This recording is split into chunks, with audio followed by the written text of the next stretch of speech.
할아버지! 정신 차리세요! 생명보다 더 귀한 건 없습니다. 한 여자가 병원 수납 창구 앞에서 떨리는 손으로 지갑을 열었습니다. 100만 원. 그게 전부였어요. 하지만 쓰러진 노인의 치료비는 150만 원, 50만 원이 모자랐습니다. 다음 달에 꼭 가져올게요. 제 가게 주소도 드릴게요. 제발 부탁드립니다. 여자의 목소리는 절박했지만 눈빛만큼은 흔들리지 않았죠. 그 순간 창구 뒤에서 누군가 조용히 그녀를 바라보고 있었습니다. 대체 이 여자는 누구였을까요? 왜 길에서 만난 낯선 노인을 위해 자신의 전 재산을 내놓은 걸까요? 그리고 그 노인은 누구였을까요? 시작하기 전 구독과 좋아요 버튼을 눌러주세요. 우리 마을 어르신들처럼 그거 돈 드는 거 아뇨? 하실지 몰라 말씀드립니다. 구독과 좋아요는 전부 공짜입니다. 그리고 어디서 듣고 계시는지 댓글로 남겨주시면 행운시도 그곳으로 보내드리겠습니다. 자, 이제 시간을 조금 되돌려 보겠습니다. 모든 것이 시작되기 전 그녀의 평범했던 어느 날로요. 아침 10시 골목 모퉁이의 낡은 셔터가 철컥 소리를 내며 올라갔습니다. 미영분식이라는 손글씨 간판 아래 정미영은 앞치마 끈을 묶으며 하루를 시작했어요. 32살 이 작은 가게를 연 지 2년째였습니다.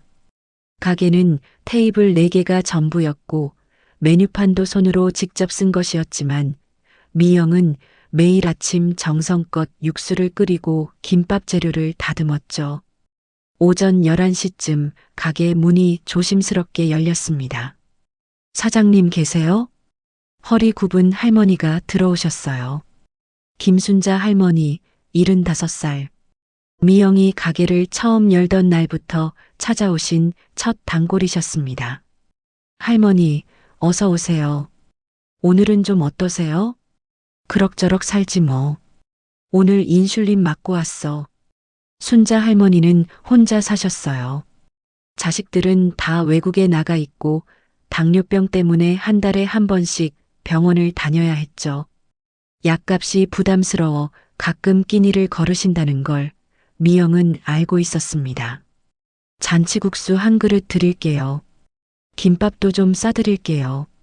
아이고, 미영아. 돈도 안 받고 자꾸 이러면 어떡해.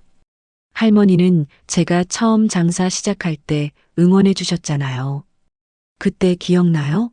손님 하나 없을 때 할머니가 매일 오셔서 국수 드시고 가셨잖아요. 미영의 목소리가 따뜻했어요. 순자 할머니는 눈시울을 붉히며 고개를 끄덕였죠. 그래도 내가 벌기도 힘들 텐데. 괜찮아요. 할머니, 약은 꼭 챙겨 드세요. 안 그러면 제가 서운해요. 미영은 국수를 푸짐하게 담아내왔습니다. 할머니는 한 숟가락 드시며 작게 중얼거리셨어요. 이 국물 맛이 참 사람 마음 같아. 점심시간이 되자 학생 둘이 들어왔습니다. 사장님, 떡볶이 하나요. 한 학생의 교복 소매는 해져 있었고 운동화 뒤꿈치도 달아 있었어요. 미영은 떡볶이를 내오며 김밥 한 접시를 하나 더 놓았습니다. 수북하게요. 서비스예요. 많이 먹어. 감사합니다. 학생은 놀란 표정으로 미영을 봤습니다. 하지만 미영은 일부러 눈을 마주치지 않았어요. 호의가 때로는 상대를 더 부끄럽게 만든다는 걸 알았으니까요. 15살에 친척집 밥상에 앉을 때마다 느꼈던 그 눈치를 미영은 아직도 기억하고 있었습니다. 오후 2시 배달 오토바이 한 대가 가게 앞에 섰습니다. 땀에 흠뻑 젖은 배달기사가 헬멧을 벗었어요. 30대 중반쯤 되어 보이는 남자였습니다. 미영은 냉장고에서 시원한 물을 따라 내왔고 작은 대접에 차가운 육수를 담아 함께 건넸어요. 잠깐 쉬었다 가세요. 더운데 무리하지 마시고요. 아, 진짜 감사합니다, 사장님. 이런 데가 요즘 어디 있어요? 배달기사는 감동한 표정으로 육수를 들이켰습니다. 미영은 웃으며 다시 주방으로 돌아갔죠. 저녁 무렵 단골 아줌마 하나가 걱정스러운 얼굴로 말했습니다. 미영 씨, 저렇게 공짜로 주고 서비스 주고 하면 장사 안 돼. 요즘 세상에 착하게 살면 손해만 봐. 미영은 설거지하던 손을 멈추고 잠깐 생각했어요. 손해일까? 그녀는 고개를 저었습니다. 손해가 아니었어요. 15살 때 아무것도 없던 자신에게 누군가 건넸던 따뜻한 주먹밥 하나. 그게 얼마나 큰 힘이 되었는지 미영은 알고 있었으니까요. 전 괜찮아요. 제가 받았던 것도 많아서요. 아줌마는 이해할 수 없다는 표정으로 고개를 저으며 나갔습니다.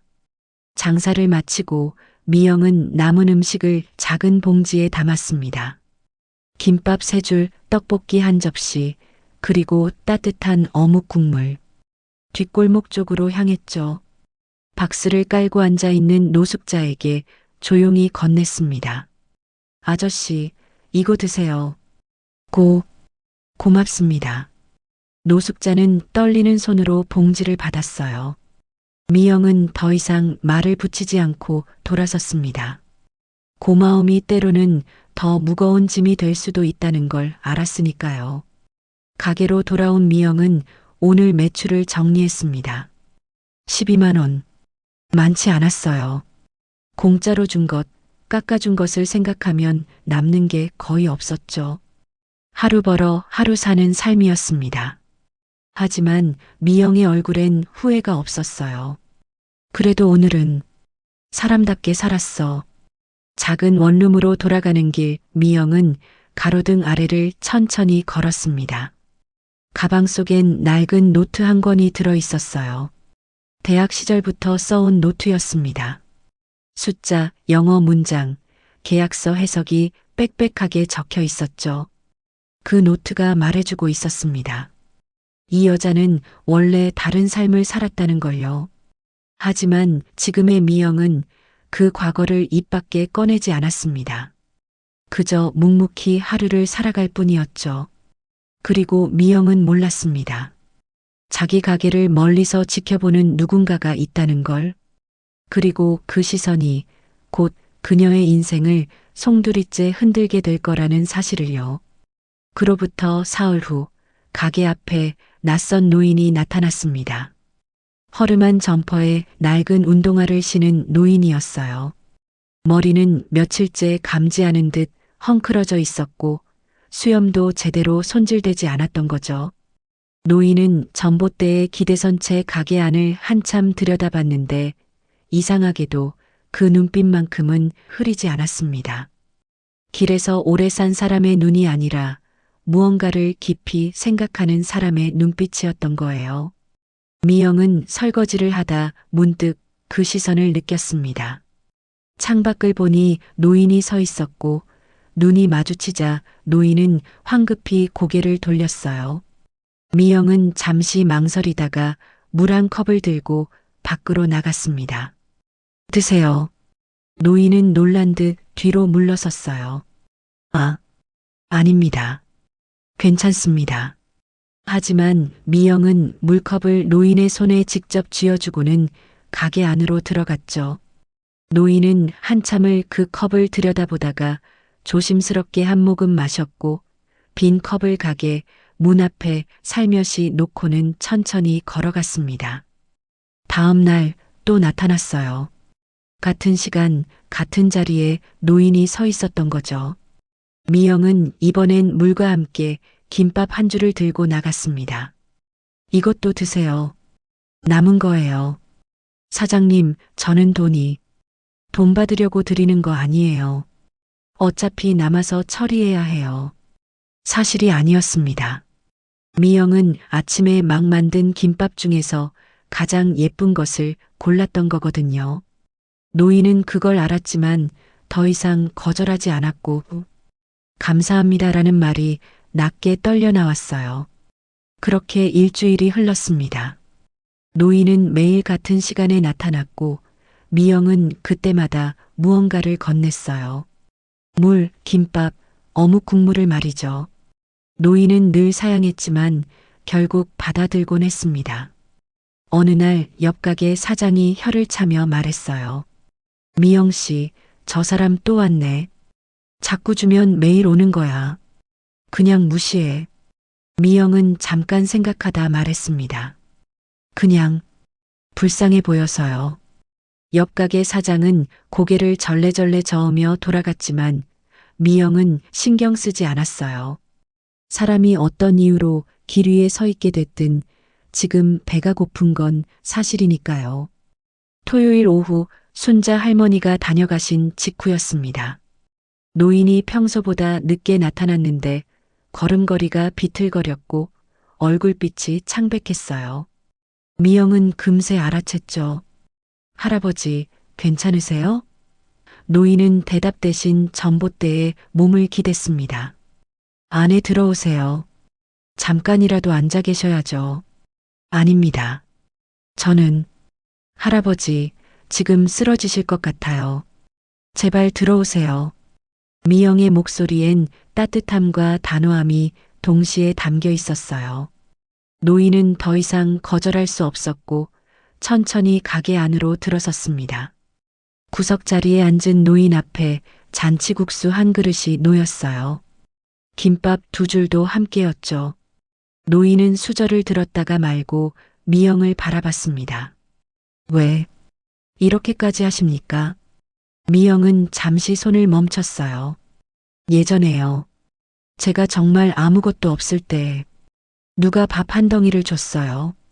그때 그게 얼마나 고마운지 아직도 기억해요. 노인의 손이 떨렸습니다.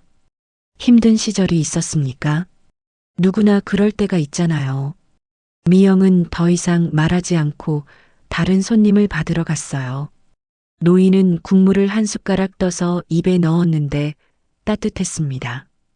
음식만이 아니라 그 마음이 따뜻했던 거죠. 국수를 다 먹고 난 노인이 조용히 말했어요. 사장님은 원래 이 일을 하신 건 아니시죠? 미영의 손이 잠시 멈췄습니다. 왜 그렇게 생각하세요? 손이 거칠지 않습니다. 그리고 사람 대하는 게 배운 사람 같더군요. 미영은 잠깐 침묵하다가 작게 웃으며 말했어요. 옛날엔 다른 일 했어요. 그런데 지금은 이게 더 편해요. 노인은 더 묻지 않았지만 두 사람 사이엔 묘한 이해가 흐르고 있었습니다. 노인이 자리에서 일어나며 말했어요. 정말 감사합니다. 평생 잊지 못할 겁니다. 그 말투가 이상했어요. 평범한 노숙자의 말투가 아니었던 거죠. 뭔가 무게가 있었지만 미영은 그냥 고개를 끄덕였을 뿐이었습니다. 노인이 가게를 나서며 마지막으로 미영을 돌아봤어요. 그 눈빛엔 고마움 외에도 확인하는 무언가가 섞여 있었던 거예요. 하지만 미영은 몰랐습니다. 자신의 작은 선의 하나하나가 누군가의 시험지가 되고 있다는 걸, 그리고 그 시험의 결과가 곧 그녀의 인생 전체를 뒤바꾸게 될 거라는 사실을요. 그날 밤 미영은 원룸 침대에 앉아 먼 하늘을 바라봤습니다. 노인에게 밥을 주던 순간 문득 오래전 기억이 스쳐 지나갔던 거예요. 15살 때였죠. 아버지의 사업이 무너지고 가족이 뿔뿔이 흩어졌던 그날, 친척집 문턱에서 고개를 숙이며 며칠만 재워주세요 라고 말하던 자신의 모습이 떠올랐어요. 그때 누군가가 건넨 작은 주먹밥 하나가 얼마나 고마웠는지 미영은 아직도 기억하고 있었습니다. 그래서 나도 그냥 주고 싶은 걸지도 몰라. 미영은 작게 중얼거렸어요. 누군가에게 받았던 작은 온기를 이제는 자신이 돌려주고 싶었던 거죠. 미영은 책상 서랍을 열고 낡은 노트 한 권을 꺼냈습니다. 대학 시절부터 써온 노트였어요. 페이지를 넘기자 빽빽한 숫자와 영어 문장들이 보였는데 계산식, 환율 메모, 계약서 문구 해석이 가득했던 거죠. 그리고 거기엔 그 시절의 기억도 함께 적혀 있었습니다.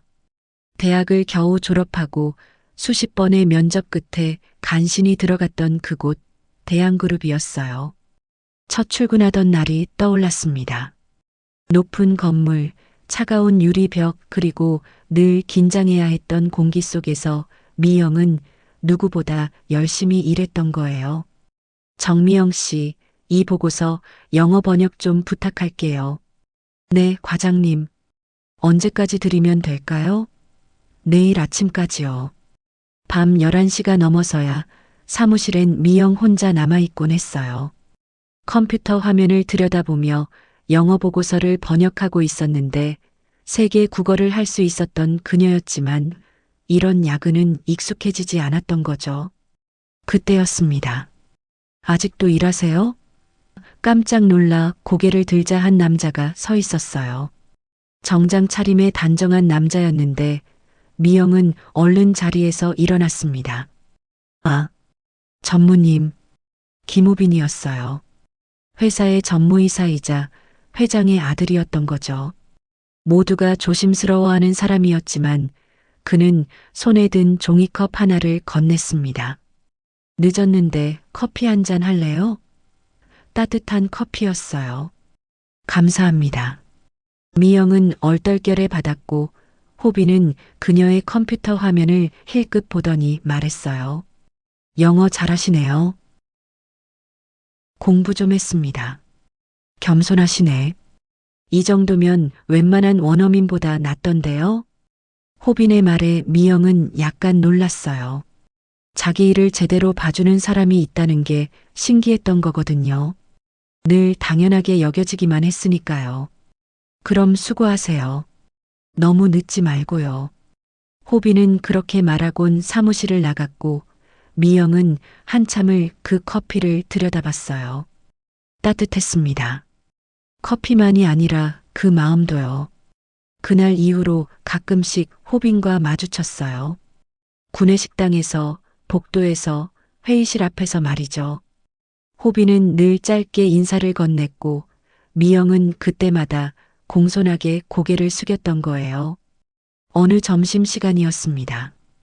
미영이 구내식당에서 혼자 밥을 먹고 있을 때였어요. 여기 앉아도 될까요? 고개를 드니 호빈이었습니다. 미영은 깜짝 놀라 자리에서 일어나려 했어요. 아, 전무님. 제가 비켜드릴게요. 아니요, 그냥 같이 먹어요. 괜찮으면요. 호빈은 웃으며 앞자리에 앉았어요. 주변 직원들의 시선이 집중됐지만 호빈은 개의치 않았던 거죠. 요즘 프로젝트 어때요? 힘들지 않아요? 괜찮습니다. 재미있어요. 재미있다고 하는 사람은 처음 보는데요. 호빈이 웃었고 미영도 따라 웃었어요. 그렇게 둘은 점심을 함께 먹었습니다. 다른 직원들은 수군거렸지만 둘은 신경 쓰지 않았어요. 아니, 못 쓴 거였죠. 서로에게 끌리고 있었던 거니까요. 어느 날 큰 프로젝트가 있었습니다. 미영이 정리한 데이터 분석 자료가 결정적인 역할을 했고 호빈은 회의 후 그녀를 불렀어요. 정미영 씨 수고 많았어요. 덕분에 계약 성사됐습니다. 제가 한 건 별거 아닙니다. 아니에요. 당신이 정리한 숫자들이 없었으면 불가능했어요. 호빈의 눈빛은 진심이었습니다. 그 순간 미영의 가슴이 두근거렸어요. 처음으로 누군가 자신의 가치를 알아준다는 느낌, 그게 이렇게 따뜻한 거라는 걸 미영은 그제야 알았던 거죠. 이 사람은 다른 것 같아. 하지만 미영은 그 감정을 꾹 눌렀어요. 자신과 그는 너무 다른 세계의 사람이었으니까요. 그런데 미영은 몰랐습니다. 호빈도 똑같은 마음이었다는 걸, 그리고 곧 이 조용했던 감정이 시험대에 오를 거라는 사실을요. 며칠 후 초가을 비가 내리기 시작했습니다. 하늘은 잿빛으로 무겁게 가라앉았고 빗줄기는 점점 굵어졌어요. 장사가 뜸한 날이었던 거죠. 미영은 가게 안에서 창밖을 바라보고 있었는데 문득 노인이 떠올랐습니다. 오늘은 오지 않을까 싶었지만 저 멀리 익숙한 뒷모습이 보였어요. 노인은 비를 맞으며 천천히 걸어오고 있었던 거예요. 우산도 없이요. 미영은 주저없이 우산을 들고 밖으로 뛰쳐나갔습니다. 할아버지. 노인은 멈춰 섰어요. 미영이 우산을 노인 머리 위로 펼쳤죠. 왜 비를 맞고 계세요? 안으로 들어오세요. 아, 괜찮습니다. 괜찮지 않아요. 빨리요. 미영은 노인의 팔을 붙잡고 가게 안으로 이끌었어요. 젖은 옷에서 빗물이 뚝뚝 떨어졌고 미영은 수건을 가져와 건넸으며 따뜻한 칼국수를 끓이기 시작했습니다. 오늘은 비 오니까 칼국수 끓일게요. 몸 좀 녹이세요. 노인은 수건으로 머리를 닦으며 미영을 가만히 바라봤어요. 이 사람은 왜 이러는 걸까? 노인의 눈에 미영이 참 신기하게 보였습니다. 대가를 바라지 않고 계산하지 않고 그저 사람을 사람으로 대하는 모습이었던 거죠. 요즘 세상에서 쉽게 볼 수 없는 마음이었어요. 칼국수를 먹으며 노인이 조심스럽게 물었습니다. 사장님은 왜 이렇게까지 해주시는 겁니까? 미영은 잠시 손을 멈췄어요. 예전에 누군가 저한테 그랬거든요. 아무것도 없을 때 밥 한 끼를 건네줬던 사람이 있었어요. 그때 그게 얼마나 고마운지 알아요. 힘든 시절이 있었습니까? 누구나 그런 때가 있잖아요. 미영은 더 이상 말하지 않았어요. 하지만 그 짧은 대답 속에 노인은 깊은 슬픔을 느낄 수 있었던 거죠. 그날 밤 미영은 또다시 과거를 떠올렸습니다. 호빈과의 기억이었어요. 어느 봄날 야근을 마치고 나오는 미영에게 호빈이 다가왔던 순간이었죠. 수고했어요. 이거. 호빈이 초코바 하나를 건넸어요. 미영의 얼굴이 빨개졌습니다. 감사합니다. 미영 씨. 네. 할 말이 있는데요. 호빈의 목소리가 떨렸어요. 미영의 심장도 빠르게 뛰었던 거죠. 바로 그 순간이었습니다. 전무님. 누군가 급하게 호빈을 불렀어요. 부장이었죠. 표정이 심상치 않았습니다. 지금 당장 회장님 사무실로 오시래요. 큰일 났습니다. 호빈의 얼굴이 굳었어요. 그는 미영을 돌아봤지만 결국 먼저 가야 했던 거죠. 미영 씨, 조심히 들어가요. 내일 봬요. 그렇게 호빈은 사라졌습니다. 미영은 한참을 그 자리에 서 있었어요. 가슴이 두근거렸던 거죠. 할 말이 있다는 그 말이 무엇이었을까, 혹시. 하지만 미영은 몰랐습니다. 그날 밤 회사에서 큰 사건이 터졌다는 걸, 그리고 그 사건이 자신의 인생을 송두리째 바꿔놓을 거라는 사실을요. 현재로 돌아온 미영은 창밖을 바라봤어요. 비는 여전히 세차게 내리고 있었고 노인은 이미 떠났으며 가게엔 미영 혼자였습니다. 그때 만약 그 말을 들었다면 어땠을까? 미영은 작게 한숨을 쉬었어요. 다음 날 저녁 운명은 다시 한번 미영을 시험했습니다. 노인이 평소보다 늦게 나타났어요. 걸음걸이가 비틀거렸고 얼굴빛이 창백했던 거죠. 미영은 금세 눈치챘습니다. 할아버지, 괜찮으세요? 네, 괜찮습니다. 노인의 말이 끝나기도 전에 그는 그대로 쓰러졌어요. 미영의 눈이 커졌습니다. 주변 사람들이 웅성거리기 시작했지만 아무도 다가오지 않았어요. 미영은 망설이지 않았습니다. 노인을 일으켜 세우고 등에 업었던 거죠. 그리고 가장 가까운 병원을 향해 달리기 시작했습니다. 빗속을요. 생명이 먼저야. 다른 건 나중에 생각하자. 미영의 마음속엔 오직 한 가지 생각뿐이었어요. 발밑에서 물이 튀었고 신발 안으로 물이 스며들었으며 앞치마가 젖고 숨이 턱까지 차올랐습니다. 조금만 더. 머릿속엔 단 하나의 생각뿐이었던 거죠. 살아야 해. 이 사람은 병원 불빛이 보였을 때 미영은 거의 비틀거리고 있었습니다. 응급실 문을 밀고 들어서자 사람들이 놀라 고개를 들었어요. 사람이 쓰러졌어요. 도와주세요. 의료진이 달려왔고 노인은 곧바로 들것에 실렸던 거죠. 미영은 그제야 노인을 내려놓고 벽에 기대 섰어요. 다리가 후들거렸고 손은 떨렸으며 숨은 제대로 쉬어지지 않았지만 미영은 끝까지 노인의 손을 놓지 않았습니다. 괜찮아요. 조금만 참으세요. 응급실 문이 열렸습니다. 미영은 노인을 업은 채 뛰어들어갔고 옷은 빗물에 흠뻑 젖어 있었으며 숨은 가빴어요. 의료진이 재빨리 노인을 들것에 옮겼죠. 보호자세요? 아닙니다. 길에서 쓰러지셔서요. 연락처 아는 분 있으세요? 없습니다. 그냥 제가 치료비 내겠습니다. 간호사는 의아한 표정으로 미영을 봤지만 곧 노인을 진료실로 옮겼고 1시간쯤 지나서 의사가 나왔습니다. 크게 위험하진 않습니다. 탈수와 영양실조 증상이 심해서 며칠 입원하시면서 링거 맞으시면 괜찮아지실 거예요. 미영은 안도의 한숨을 쉬었어요. 치료비는 수납창구에서 정산하시면 됩니다. 수납창구로 간 미영의 얼굴이 굳었습니다. 150만 원입니다. 미영은 천천히 지갑을 열었는데 그 안엔 100만 원이 전부였어요. 한 달 동안 어렵게 모은 돈이었죠. 50만 원이 모자랐습니다. 지금은 100만 원만 드리고 나머지 50만 원은 다음 달에 드려도 될까요? 직원이 난처한 표정을 짓고 있을 때 병원장이 지나가다 멈춰 섰어요. 무슨 일인가? 직원이 상황을 설명했고 병원장은 미영을 유심히 바라봤습니다. 보호자도 아닌 분을 위해 본인이 가진 돈을 전부 내겠다는 건가요? 네, 원장님. 미영은 고개를 들고 병원장을 똑바로 봤어요.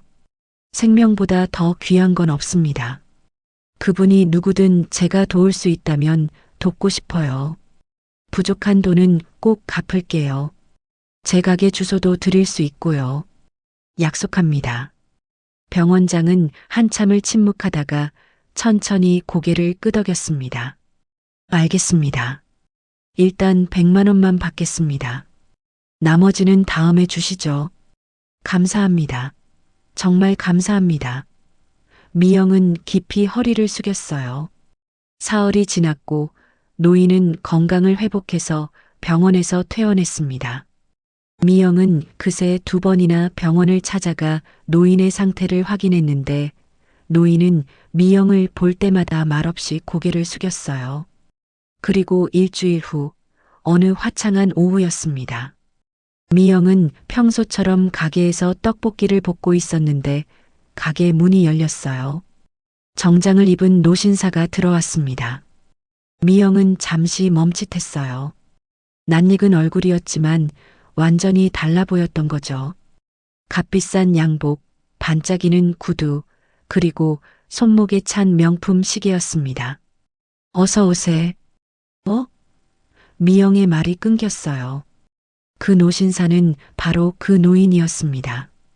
허름한 옷을 입고 가게 앞을 서성이던 쓰러져서 병원에 실려갔던 바로 그 사람이었어요. 정미영 씨. 노신사가 입을 열었고 목소리는 차분했지만 무게가 있었습니다. 저는 대양그룹 회장 김정훈입니다. 순간 미영의 머릿속이 하얘졌어요. 대양그룹 회장? 주변 손님들이 웅성거리기 시작했고 누군가 휴대폰을 꺼내 검색했으며 곧 탄성이 터져 나왔습니다. 헐, 진짜 대양그룹 회장님이야. 저 사람이 왜 여기에? 미영은 그 자리에 얼어붙었어요. 김정훈 회장, 그 이름을 미영도 알고 있었습니다. 아니, 너무나 잘 알고 있었죠. 바로 그곳의 회장이었으니까요. 회장이 천천히 입을 열었어요. 지난 몇 주간 일부러 당신을 지켜봤습니다. 당신이 어떤 사람인지 알고 싶었거든요. 무슨 말씀이신지. 우리 아들이 당신을 사랑합니다. 미영의 눈이 커졌어요. 아들이라고요? 김호빈, 우리 그룹 전무이사이자 제 아들입니다.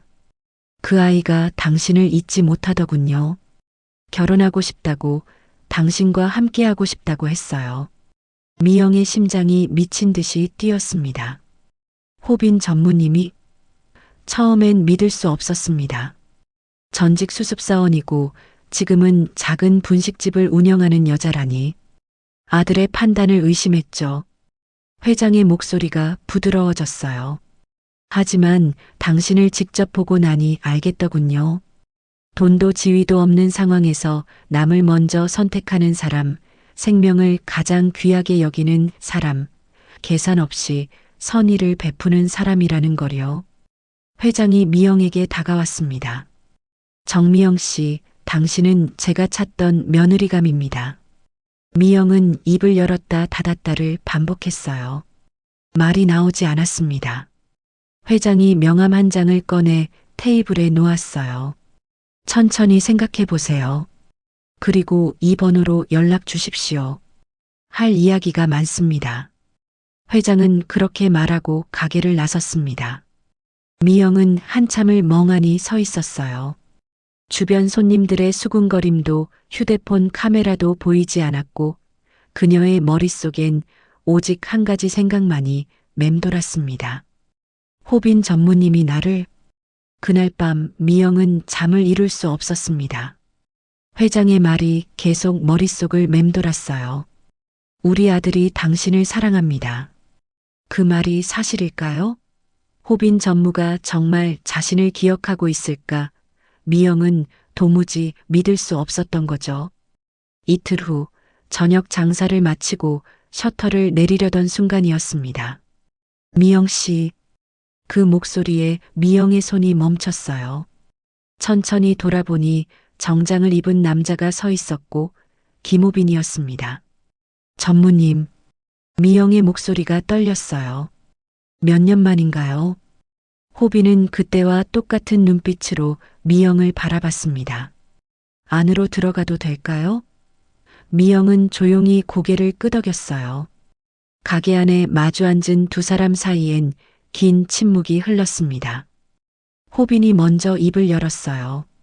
미영 씨, 그동안 어떻게 지냈어요? 보시다시피요. 그냥 살았어요. 미영의 대답은 담담했지만 그 안엔 깊은 슬픔이 담겨 있었죠. 호빈이 천천히 말했습니다. 저는 당신을 잊은 적이 없습니다. 단 하루도요. 그만하세요. 미영 씨, 당신은 잘못이 없었어요. 그 말에 미영의 눈빛이 흔들렸습니다. 호빈이 계속했어요. 그때 그 사건, 횡령 사건 기억하시죠? 전부 조작이었습니다. 진짜 범인은 따로 있었어요. 미영의 주먹이 떨렸어요. 박상무였습니다. 그가 회사 돈 3억을 빼돌렸고 증거를 당신에게 뒤집어 씌웠어요. 당신이 작성한 보고서를 조작해서 말이죠. 알고 있었어요. 미영의 목소리가 갈라졌습니다. 전 아무것도 안 했어요. 그냥 시키는 대로 보고서만 작성했을 뿐인데 어느 날 갑자기 제가 횡령범이 되어 있더라고요. 눈물이 미영의 뺨을 타고 흘러내렸어요. 변명할 기회도 없었어요. 아무도 제 말을 안 들었고요. 다들 저를 도둑 보듯이 봤죠. 겨우 1년을 버티고 전 쫓겨났어요. 호빈의 얼굴이 일그러졌습니다. 미안합니다. 정말 미안해요. 전무님이 뭘 잘못했다고요. 전 알고 있었어요. 당신이 그럴 사람이 아니란 걸요. 하지만 막지 못했습니다. 박상무는 아버지의 오랜 신복이었고 저는 힘이 없었어요. 호빈의 목소리도 떨렸어요. 당신이 회사를 떠나던 날 전 당신을 붙잡으려 했어요. 하지만 당신은 잊으라고 했죠. 전무님은 그냥 잊으라고. 미영이 말을 이었습니다. 전무님 인생에 제가 짐이 되고 싶지 않았어요. 저는 이미 다 잃은 사람이었으니까요. 당신은 짐이 아니었어요. 절대로. 호빈이 미영의 손을 잡으려 했지만 미영은 손을 거뒀어요. 미영 씨, 당신이 얼마나 힘들었는지 알아요. 15살에 아버지 사업이 무너지고 가족이 흩어졌잖아요. 친척집을 전전하며 혼자 살아왔고 새벽엔 아르바이트하고 밤엔 공부해서 대학을 졸업했죠. 그렇게 어렵게 우리 회사에 들어왔는데 어떻게 그걸? 전 당신에 대해 전부 알고 싶었어요. 당신이 떠난 후에도 계속 당신을 찾았습니다. 미영은 고개를 떨궜어요. 눈물이 멈추지 않았습니다. 15살 아버지의 사업이 무너지던 그날이 떠올랐어요. 빚쟁이들이 집안의 모든 걸 가져갔고 가족은 뿔뿔이 흩어졌으며 어머니는 병으로 돌아가셨고 아버지는 연락이 끊겼죠. 미영은 홀로 남았습니다.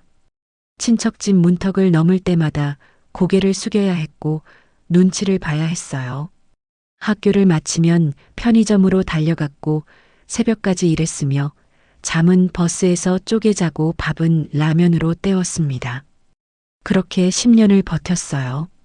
대학 졸업장을 받던 날 미영은 혼자 울었어요. 축하해 줄 사람이 아무도 없었거든요. 회사에 입사했을 때 미영은 다짐했습니다. 이젠 괜찮을 거야. 이제부터 내 인생이 시작되는 거야.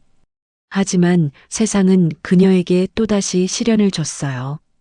미영 씨, 호빈의 목소리가 미영을 현실로 돌아오게 했습니다. 아버지께서 그 사건을 다시 조사하셨습니다. 박상무의 모든 범죄가 밝혀졌어요. 당신의 누명도 완전히 벗겨졌고요. 미영은 천천히 고개를 들었어요. 회사로 돌아오세요. 이번엔 제대로 된 자리로 모시겠습니다. 당신의 능력을 마음껏 펼칠 수 있는 곳으로요. 전무님, 그리고 미영 씨. 호빈이 미영을 똑바로 바라봤습니다. 전 아직도 당신을 사랑합니다. 몇 년이 지나도 당신이 무슨 일을 하든 제 마음은 변하지 않았어요. 미영의 입술이 떨렸어요. 말하고 싶은 게 너무 많았지만 목이 메어 아무 말도 나오지 않았고 그저 눈물만이 끝없이 흘러내렸습니다. 일주일 후 대양그룹 본사 회의실이었습니다. 긴 테이블을 중심으로 임원들이 모여 있었고 회장이 단상에 서서 엄숙한 표정으로 입을 열었어요. 오늘 이 자리는 몇 년 전 발생했던 횡령 사건의 진실을 밝히기 위해 마련했습니다. 회의실에 긴장감이 흘렀죠. 박진우 상무 앞으로 나오시죠. 박상무의 얼굴이 창백해졌습니다. 그는 자리에서 일어났지만 다리가 떨려서 제대로 걷지 못했어요. 당신은 3년 전 회사 자금 3억 원을 횡령했습니다. 그리고 그 죄를 당시 수습사원이었던 정미영 씨에게 뒤집어 씌웠죠. 스크린에 증거 서류들이 하나씩 나타났어요. 박상무의 비자금 계좌, 조작된 보고서, 그리고 결정적인 녹취록까지 나왔습니다. 더 이상 변명의 여지가 없습니다. 당신은 오늘부로 해임되며 관련 기관에 고발 조치됩니다. 회장님, 제가 잘못했습니다. 한 번만 나가십시오. 회장의 목소리는 차갑고 단호했어요. 경비가 들어와 박상무를 끌고 나갔고 회의실은 술렁였습니다. 회장이 다시 입을 열었어요. 그리고 오늘 억울하게 회사를 떠나야 했던 한 사람을 다시 모시려 합니다. 회의실 문이 열렸고 정장을 말끔히 차려입은 미영이 들어왔습니다. 묶었던 머리를 풀어내리고 자신감 있는 걸음으로 걸어 들어오는 그녀의 모습은 몇 년 전과는 완전히 달랐어요. 임원들이 웅성거리기 시작했습니다. 저 사람이 그 수습사원? 완전히 다르게 보이는데? 미영은 회장 옆에 섰어요. 정미영 씨입니다. 오늘부로 우리 그룹 경영기획팀 과장으로 임명합니다. 과장이라고요? 수습사원이 바로 그녀의 능력을 보시면 이해하실 겁니다. 그날부터 미영의 진짜 실력이 드러나기 시작했습니다. 첫 회의에서였어요. 한 부장이 해외 계약서를 들고 고민하고 있었는데 이 조항이 도무지 이해가 안 가는데 미영이 조용히 말했습니다. 보여주시겠습니까? 부장이 의아한 표정으로 서류를 건넸고 미영은 빠르게 훑어보더니 입을 열었어요. 이 부분은 영어 관용 표현인데 직역하면 오해가 생깁니다. 정확한 의미는 이렇습니다. 그녀는 유창하게 영어로 설명한 뒤 한국어로 다시 풀어 설명했어요. 부장은 놀란 표정을 감추지 못했습니다. 와, 이렇게 간단한 거였군요. 필요하시면 중국어나 일본어 계약서도 검토해 드릴 수 있습니다. 회의실이 조용해졌어요. 모두가 미영을 다시 보기 시작했죠. 다음 주 큰 프로젝트 분석이 필요한 상황이었습니다. 다른 팀원들이 이틀을 고민해도 답을 못 찾고 있을 때 미영이 나섰어요. 제가 한번 봐도 될까요?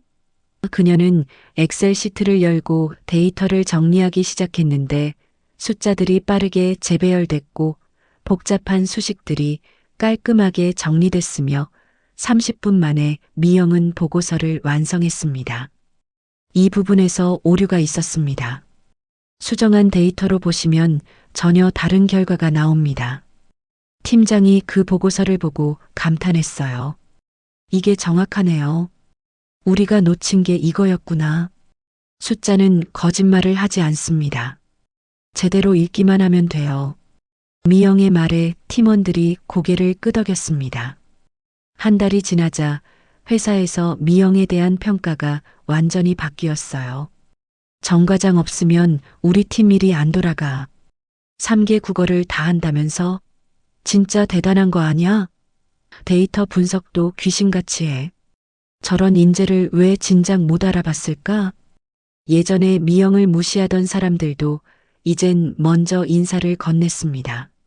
하지만 미영은 교만하지 않았어요. 여전히 겸손했고 묵묵히 자기 일을 해냈으며 후배들이 힘들어하면 조용히 도와주고 실수한 사람을 감싸주며 공은 함께 나눴죠. 그 모습에 사람들은 점점 미영을 존경하기 시작했습니다. 어느 날 호빈이 미영의 사무실로 찾아왔어요. 적응은 잘하고 있어요?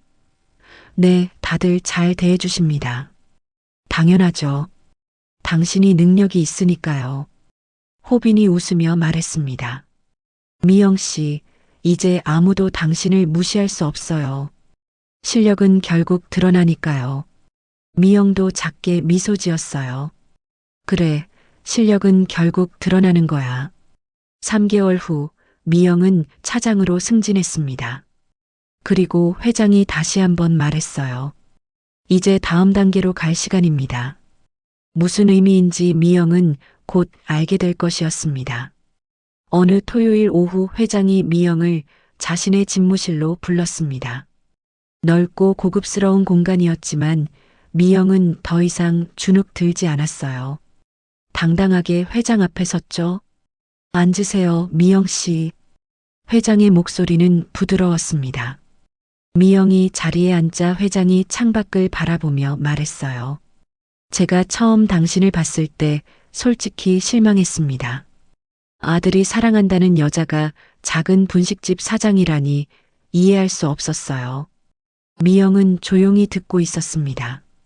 그래서 직접 확인하러 갔죠. 당신이 어떤 사람인지, 정말 우리 가문에 어울리는 사람인지를요. 회장이 미영을 돌아봤어요.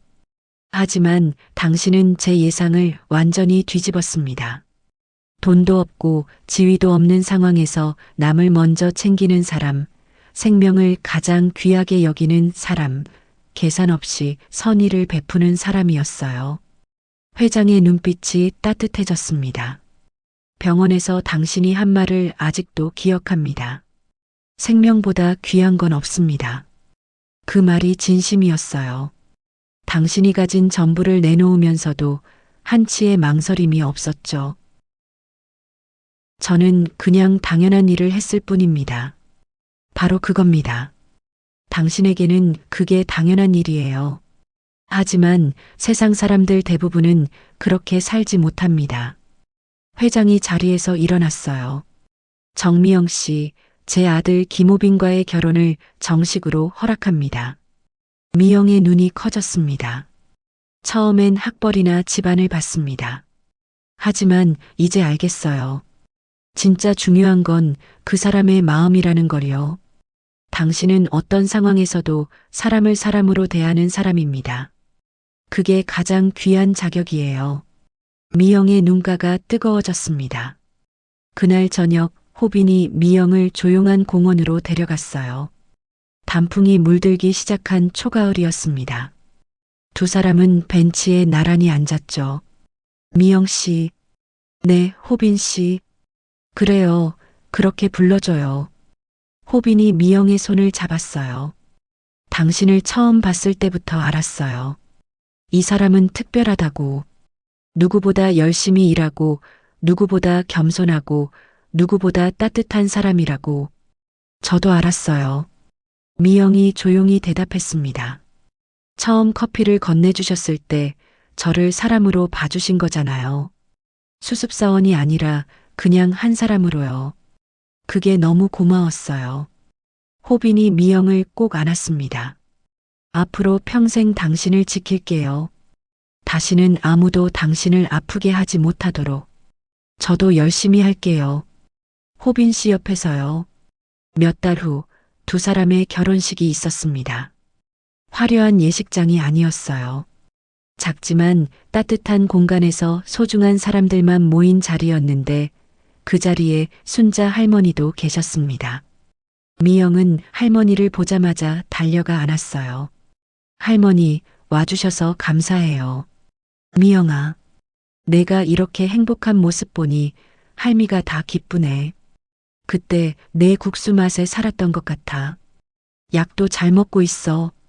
미영은 할머니 손을 꼭 잡았습니다. 할머니가 제가 처음 가게 열었을 때 응원해 주셨잖아요. 그거 잊지 않아요. 에이, 그게 뭐라고. 순자 할머니는 눈시울을 붉히며 미영의 손을 쓰다듬었어요. 식이 끝나고 미영은 호빈과 함께 한 곳으로 향했습니다. 바로 그 분식집이었어요. 셔터는 내려져 있었지만 미영은 열쇠로 문을 열었습니다. 오랜만에 들어선 가게는 그대로였어요. 여기서 정말 많은 걸 배웠어요. 미영이 가게를 둘러보며 말했습니다. 사람을 대하는 법, 선의의 가치, 그리고 포기하지 않는 법을요. 이 작은 공간이 저를 다시 일으켜 세웠어요. 이 가게 어떻게 할 거예요? 호빈이 물었습니다. 계속 운영하고 싶어요. 일주일에 한 번씩은 제가 직접 와서 장사할래요. 초심을 잊지 않기 위해서요. 그래요, 당신다워요. 호빈이 미영의 어깨를 감싸 안았습니다. 미영은 창밖을 바라봤어요. 거리에는 평범한 사람들이 오가고 있었고 누군가는 힘들 테고 누군가는 외로울 거예요. 하지만 그 속에서도 서로를 챙기고 위로하며 살아가는 사람들이었죠. 사람은 결국 사람이구나. 이것이 정미영의 이야기였습니다. 15살에 모든 걸 잃었지만 결국 가장 소중한 것을 얻은 여자, 억울하게 쫓겨났지만 더 단단해져서 돌아온 여자, 작은 분식집에서 다시 시작했지만 누구보다 큰 사랑을 받게 된 여자였어요. 그녀의 선택이 옳았다는 걸 이제 세상이 증명했습니다. 오늘의 이야기가 당신의 마음에 작은 여운을 남겨드렸다면 구독과 좋아요 정중히 부탁드립니다. 그리고 사연의 주인공을 위한 공감의 댓글 남겨주시면 행운시도 그곳으로 보내드리겠습니다. 끝까지 시청해주셔서 감사합니다. 또 내일도 사연 시든 꽃마차 달려오겠습니다.